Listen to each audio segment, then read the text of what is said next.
modern Turkish name for a village in the province of Hakkari, traditionally called Qodchanis. It was the seat of the Patriarchs of the Assyrian Church of the East until 1918. The village is situated about 20 kilometers northeast of the provincial capital Hakkari of Hakkâri Province in the southeastern corner of Turkey, near the borders of Iran and Iraq. History. The village was founded in 1672 by Chaldean Catholics from the city of Amida, who upon settling here broke off with the Catholic Church and founded a new branch of the Assyrian Church of the East in 1692, ruled by the Shimun line.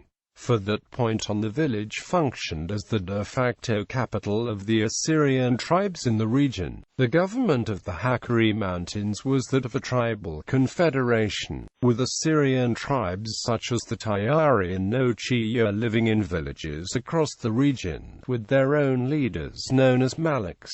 The tribes were subservient to the Patriarch based in Qodchanis, and paid him taxes, with which the Patriarch then gave to the Ottomans. Therefore, the Patriarch functioned as a king of sorts for the Assyrians of the mountains, and therefore his see in Qodchanis functioned as the capital of the Confederation. The Confederation was in effect almost like a vassal state ruled by the Ottoman Empire, and even then the Assyrians were not subservient to the Sultan, but rather the Patriarch. Hence why upon his declaration of war in 1915 the tribes of the region immediately went into open rebellion against the Turks. 3 years into this war in 1918, they were forced off of their ancestral lands in the Assyrian genocide, never to return again, after the forced expulsion of the Assyrian inhabitants of the village. For the 1920s until the war between the Turkish government and the PKK in the 1990s, the village was inhabited by Kurds. Now, the village is uninhabited and largely in ruins.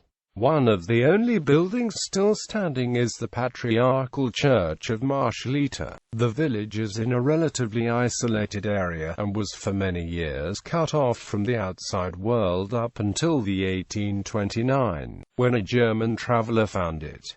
After that, more visitors from the West began arriving as emissaries. One of these emissaries, an Englishman known as William Angel Wigram, wrote this when describing it in his book The Cradle of Mankind. The village of Qodchanis, which is the residence of the Nestorian or Assyrian Patriarch Shimun, and the headquarters of his church, has a marvelous situation. It lies on a sloping alp of rugged pasture, between two mountain torrents which spring from the towering snowfields to the west of it, and which descend in gradually deepening gorges, enclosing the tongue-shaped plateau on which the village stands. They meet beneath the point of the tongue at the base of a lofty wedge of rock, and thence the united stream flows on, joined by others on its way, till it falls into the Zab some 2 hours below the village. Nestorian tradition regards the Zab as the Pisin, one of the 4 rivers of paradise, and the Patriarch will occasionally date his official letters from Micelle on the river of the Garden of Eden.